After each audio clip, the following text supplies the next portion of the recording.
ബഹുമാനപ്പെട്ട ജിബ്രീൽ അലൈഹിസ്സലാമിനോട് ഒരിക്കൽ പ്രവാചകൻ ചോദിക്കുന്നുണ്ട്, ജിബ്രീലെ നിന്റെ വയസ്സെത്രയാണ്? ജിബ്രീൽ അലൈഹിസ്സലാം ഉടനെ പറയുകയാണ്, യാ റസൂലല്ലാഹ്, എന്റെ വയസ്സ് എനിക്ക് ക്ലിപ്തപ്പെടുത്താൻ പറ്റുന്നില്ല റസൂലേ.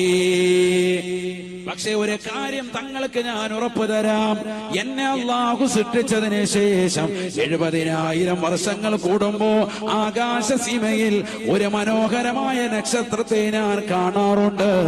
72,000 പ്രാവശ്യം ഞാൻ എന്റെ കണ്ണുകൾ കൊണ്ട് കണ്ടുപോയി എന്ന് ജിബ്രീൽ എന്നോട് പറഞ്ഞു വന്ന് നബിയുനാ റസൂലുള്ളാഹി.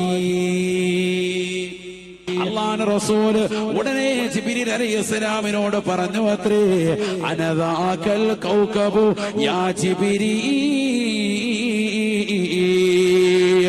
70,000 കൊല്ലത്തിലൊരിക്കൽ നിങ്ങൾ കാണുന്നതായ മനോഹരമായ ആ നക്ഷത്രമില്ലേ, നിങ്ങൾ 72,000 പ്രാവശ്യം കണ്ടിട്ടുണ്ടെന്ന് പറഞ്ഞ ആ മനോഹരമാകുന്ന നക്ഷത്രമാണ് ഞാൻ, ഹബീബുനാ ശഫീഉനാ റസൂലുള്ളാഹി.